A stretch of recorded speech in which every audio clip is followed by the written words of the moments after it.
श्री स्वामी समर्थ। तुम्हा सगळ्यांच्या आपल्या स्वामी सूत्र चॅनलवर मनापासून स्वागत। स्वामी भक्त हो, आज पुन्हा एकदा तुमच्यासाठी नवीन व्हिडिओ घेऊन आलेली आहे। व्हिडिओच्या माध्यमातून नवीन माहिती आपण जाणून घेणार आहोत। उद्या आहे वसुबारस, दिवाळीचा पहिला दिवस। तुम्हा सगळ्यांना दिवाळीच्या खूप खूप शुभेच्छा। ही दिवाळी तुमच्यामध्ये आनंद, भरभराट, सुख, शांती, समृद्धी सगळं काही घेऊन येऊ एवढीच स्वामींच्या चरणी प्रार्थना करते आणि आजच्या व्हिडिओला सुरुवात करते। स्वामी भक्त हो, वसुबारस हा दिवाळीचा पहिला दिवस असतो। त्यातली त्यात उद्या एकादशी देखील आहे, त्यामुळे आपल्याला उद्याच्या दिवशी आवर्जून काही कामं करायचे आहे। बघा, सेवा वगैरे तर आपण करतच असतो, पण दिवसभरामध्ये जर काही गोष्टींचा समावेश आपण आवर्जून केला, लक्षात ठेवून केला, तर निश्चितच त्याचं फळही आपल्याला तशाच पद्धतीचं मिळत असतं। घरातलं वातावरण सकारात्मक होण्यासाठी आपण ह्या गोष्टी करणं गरजेचं असतं। या व्यतिरिक्त लक्ष्मीपूजनाला जर लक्ष्मी आपल्या घरी यावी असं वाटत असेल तर वसुबारसपासून आपल्याला घरामध्ये काही गोष्टींचं आवर्जून पालन करायचं आहे। बघा, त्याने आपल्या घरातील नकारात्मकता, दरिद्री, अलक्ष्मी बाहेर निघून जाणार आहे आणि तेव्हाच कुठे आपल्या घरी लक्ष्मी येणार आहे। म्हणूनच आपल्याला काही गोष्टी आवर्जून पाळायच्या आहे। तर त्याच गोष्टींचा समावेश आजच्या ह्या व्हिडिओमध्ये केलेला आहे।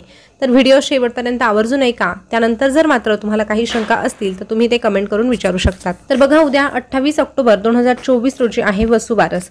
आता या दिवशी आपल्याला सकाळी लवकरच उठायचं आहे। हे जे काही 4-5 दिवस असणार आहे तेव्हा आपल्याला जास्तीत जास्त लवकर उठण्याचा प्रयत्न करायचा आहे। लवकरात लवकर उठून आपल्याला ही जी काही कामं सांगणार आहे ती उरकून घ्यायची आहे।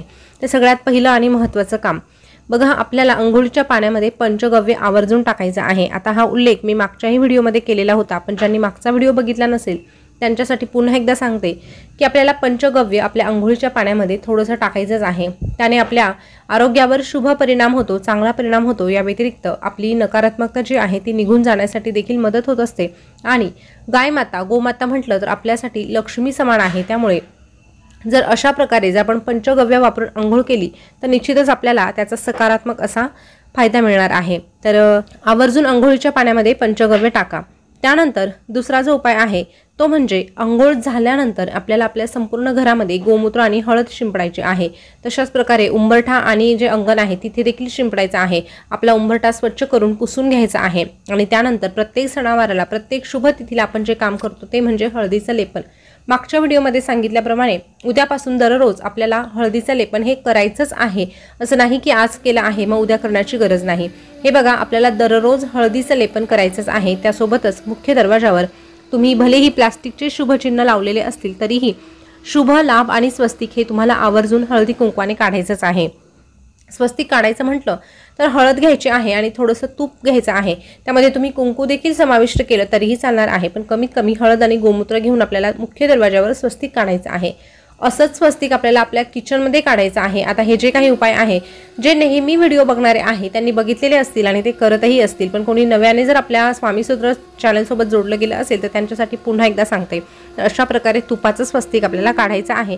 त्यामध्ये हळद एकत्र केली तर निश्चितच तूप म्हटलं तर लक्ष्मी मातेशी संबंधित आपण तो उपाय करत असतो आणि त्यामध्ये चिमूटभर हळद टाकली तर विष्णू भगवानांना हळद प्रिय आहे। त्यामुळे लक्ष्मी आणि विष्णू भगवान यांचा एकत्रितरित्या आशीर्वाद आपल्याला प्राप्त होण्यासाठी मदत होणार आहे। तर अशा पद्धतीने आपल्याला आपल्या किचनमध्ये एक तर तुम्ही शेगडीवर काढा किंवा टाईल्सवर काढा किंवा दोन्ही ठिकाणी काढलं तरीही चालणार आहे।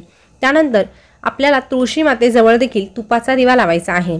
आता मुख्य दरवाजावर देखील आपल्याला तुपाचा दिवा लावायचा आहे। ती जी वात आहे ती लाल रंगाची करायची आहे। कलाव्याची वात, जेव्हा आपल्याला लक्ष्मीचं आगमन आपल्या घरी व्हावं असं वाटत असेल ना, तेव्हा आपल्याला कलाव्याची लाल रंगाचीच वात बनवायची असते आणि दिवा देखील तुपाचाच प्रज्वलित करायचा असतो, हे लक्षात घ्या। तर अशा पद्धतीने मुख्य दरवाजावर देखील तुपाचा दिवा लाल कलाव्याचा लावायचा आणि तुळशी मातेजवळ देखील अशाच पद्धतीचा दिवा लावायचा आहे। त्यानंतर देवघरामध्ये देखील शक्यतो तुपाचाच दिवा लावण्याचा प्रयत्न करा। हे जे काही 4-5 दिवस असणार आहे त्यामध्ये तुपाचा दिवा लावण्याला खूप महत्त्व आहे। असंही तुपाचा दिवा तेलाच्या दिव्यापेक्षा जास्त महत्त्वाचा आपल्या हिंदू धर्मामध्ये सांगितला गेला आहे, पण दररोज प्रत्येकाला तुपाचा दिवा लावणं शक्य होत नाही, त्यामुळे आपण तेलाचा दिवा लावत असतो। पण कमीत कमी दररोज जरी आपल्याला वर्षभर शक्य होत नसेल तरीही ह्या दिवाळीच्या 4-5 दिवसांमध्ये आपल्याला देवासमोर तुपाचाच दिवा लावायचा आहे, हे लक्षात घ्या। आता जर तुमच्याकडे लाल रंगाचा कलावा नसेल तर तुम्ही साधी वात घ्या, कापसाची वात घ्या आणि त्याला थोडंसं कुंकू आणि पाणी एकत्र करून त्याला तो रंग लावायचा आहे, जेणेकरून त्या वातीचा लाल रंग होईल। अशा पद्धतीने तुम्ही दिवा लावू शकतात। त्यानंतर उद्याच्या दिवशी आवर्जून आपल्या मुलाबाळांसाठी आपल्याला उपवास करायचा आहे। बघा, वसुबारसच्या दिवशी जर आईने आपल्या मुलांसाठी उपवास केला तर आपल्या मुलांचं दीर्घायुष्य वाढत असतं, त्यासोबतच त्यांना आरोग्यामध्ये देखील काही तक्रारी असतील तर त्या दूर होण्यासाठी मदत होते, त्यांची प्रगती होण्यासाठी देखील मदत मिळत असते। म्हणून आवर्जून आपल्या मुलांसाठी व्रत धरण्याचा प्रयत्न करा। जर तुम्हाला उपवास करणं शक्य होत नसेल तर नक्कीच तुम्ही गाय वासराची पूजा करू शकतात। आता ज्यांना ज्यांना शक्य आहे त्यांनी आवर्जून उपवासच करायचा आहे, पण शक्य नसेल तर कमीत कमी गाय वासराची पूजा करायची आहे। आपल्या मुलाबाळांच्या प्रगतीसाठी तिकडे प्रार्थना करायची आहे। आता शक्यतो तुमच्या आजूबाजूला जर कुठे गाय वासरू असेल तर तिथेच जाऊन तुम्ही पूजा करण्याचा प्रयत्न करा। पण अगदीच शहराच्या ठिकाणी गाय वासरू सहसा बघायला मिळत नाही, तर मग तुम्ही घरी जरी गाय वासराची पूजा केली, मूर्ती असेल किंवा मग तुम्ही रांगोळीच्या साच्याने जरी पाटावर काढलं तरीही चालणार आहे। पण रांगोळीच्या साच्याचा जो पर्याय आहे तो शेवटचा आहे। आपल्या घरामध्ये पंचधातूची चांदीची गाय वासराची मूर्ती ही असायलाच हवी, किंवा सिरॅमिकची जरी असेल तरीही चालेल, पण तुम्हाला जी शक्य होणार आहे ती गाय वासराची मूर्ती तुम्ही नक्कीच घेऊ शकतात। उद्याच्या दिवशी जर तुम्हाला खरेदी करायची असेल तर तुम्ही उद्याच्या दिवशी देखील आणू शकतात। आणल्यानंतर घरी त्याची स्थापना आपल्या देवघरामध्ये कायमची करू शकतात। त्यानंतर उद्याच्या दिवसापासून ते भाऊबीजेपर्यंत आपल्याला दिव्यामध्ये एक वस्तू टाकायची आहे। ती वस्तू म्हणजे लवंग। लवंग लक्ष्मी मातेला अतिशय प्रिय आहे, तसेच हळद विष्णू भगवानांना प्रिय आहे। त्यामुळे आपल्याला दिव्यामध्ये 2 लवंगा आणि चिमूटभर हळद दररोज टाकायची आहे। हा छोटासा उपाय आपल्याला करायचा आहे। त्यानंतर बघा, आपण जेव्हा गाय वासराची पूजा करतो तेव्हा आपोआप आपल्या मुलाबाळांना त्यांचा आशीर्वाद प्राप्त होत असतो।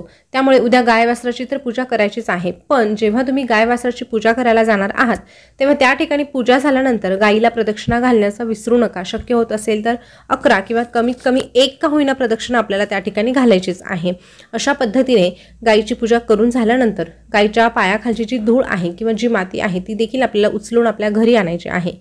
ती माती किंवा ती धूळ जी आहे ती आपल्या घरामध्ये संपूर्ण जर आपण पसरवली तर नक्कीच आपल्या घरातील नकारात्मकता दूर होण्यासाठी मदत होते। तसंच घरामध्ये जर एखादी व्यक्ती फार चिडचिड करत असेल किंवा सतत आजाराने ग्रासलेली असेल तर तिच्या उशाखाली जर उद्याच्या दिवशी तुम्ही गायीच्या पायाखालची धूळ किंवा माती एका प्लास्टिकच्या पिशवीमध्ये गुंडाळून ठेवली तरीही तिला सकारात्मक बदल घडून येण्यासाठी मदत मिळणार आहे। हा छोटासा उपाय तुम्ही नक्कीच करून बघा। त्या मातीचं करायचं काय तर घरामध्ये जी तुम्ही माती किंवा जी काही धूळ पसरवलेली आहे ती झाडल्यानंतर आपोआप निघून जाणार आहे, पण जर उशाखाली तुम्ही ठेवलेली असेल तर ती दुसऱ्या दिवशी आपल्याला आपल्या अंगणामधील जी माती आहे त्याच्यामध्ये मिक्स करून द्यायची, किंवा तुम्ही झाडं लावलेली असतील तर त्यामध्ये टाकून दिली तरीही चालणार आहे। त्यानंतर उद्याच्या दिवशी तुम्ही व्रत करणार असाल तर खूप चांगली गोष्ट आहे, पण नसेल करणार तरीही तुम्हाला घरामध्ये एक नैवेद्य दाखवायचा आहे। आता दुपारी जेव्हा तुम्ही नैवेद्य दाखवणार आहात तेव्हा आवर्जून तुम्हाला गुळाचा दाखवायचा आहे। बऱ्याचदा गायीसाठी आपण धान्याचा नैवेद्य ठेवत असतो, पण उद्याच्या दिवशी गायीचं देखील व्रत असतं असं म्हटलं जातं। म्हणून गायीच्या व्रताचा भंग न होता आपल्याला ही सगळी काही पूजाविधी करायची आहे। त्यामुळे गायीचं व्रत भंग होऊ नये याकरिता तुम्हाला गायीला फक्त गुळाचा नैवेद्य दाखवायचा आहे दिवसभरामध्ये। आता रात्री जेव्हा तुम्ही गोडाचं काहीतरी बनवणार आहात तेव्हा गोडाचं तुम्ही काहीही बनवू शकतात, पण गवारची भाजी आणि बाजरीची भाकरी हे आवर्जून बनवायचं आहे। याचा नैवेद्य तुम्ही दाखवू शकतात, किंवा या व्यतिरिक्त यासोबत तुम्ही अनेक जे काही पदार्थ तुम्ही बनवले असतील तर त्याचा देखील नैवेद्य तुम्ही दाखवू शकतात, पण सगळ्यात गरजेचं आहे ते गवारची भाजी आणि बाजरीची भाकरी। आता तुम्ही जर व्रत केलेलं असेल तर हे व्रत सोडताना देखील तुम्हाला हेच अन्न खायचं आहे। आता फक्त हेच अन्न खायचं का तर नाही, उपवास सोडताना पहिला घास तुम्हाला गवारची भाजी आणि बाजरीच्या भाकरीचा खायचा आहे। त्यानंतर तुम्ही जो काही स्वयंपाक केला असेल तर तुम्ही अर्थात खाऊ शकतात। त्यानंतर ज्यांना व्रत करणं शक्य होणार नाही त्यांनी देखील अशाच पद्धतीने रात्री गवारची भाजी आणि बाजरीच्या भाकरीचा नैवेद्य दाखवायचा आहे। आता असं का बरं तर बघा, वसुबारसच्या दिवशी गहू आणि मूग खायला वर्ज्य सांगितलेलं आहे, त्यामुळे गव्हाची चपाती बनवण्यापेक्षा तुम्ही बाजरीची भाकरीच बनवण्याचा प्रयत्न करा। तर स्वामी भक्त हो, अशा प्रकारे हा एक नैवेद्य तुम्हाला दाखवायचा आहे। या व्यतिरिक्त दिवाळीमध्ये काय काय करायचं काय नाही करायचं यासंबंधीचे ऑलरेडी आपण व्हिडिओ बनवलेले आहे, ते जर तुम्ही बघितले नसतील तर आवर्जून बघा। गाय वासराची पूजा किंवा वसुबारसची पूजा कशी करायची हा देखील आपण व्हिडिओ बनवलेला होता, तोही जर तुम्ही बघितला नसेल तर आवर्जून आपल्या चॅनलवर जाऊन तो व्हिडिओ तुम्ही बघू शकतात। तर ही आजची माहिती तुम्हाला कशी वाटली कमेंट करून नक्की कळवा। याविषयी जर तुम्हाला काही शंका असतील तर त्या देखील विचारा। पुन्हा भेटूया नवीन व्हिडिओसोबत नवीन माहिती घेऊन। तोपर्यंत बोलत रहा श्री स्वामी समर्थ, जय जय स्वामी समर्थ। श्री स्वामी समर्थ, जय जय स्वामी समर्थ। धन्यवाद।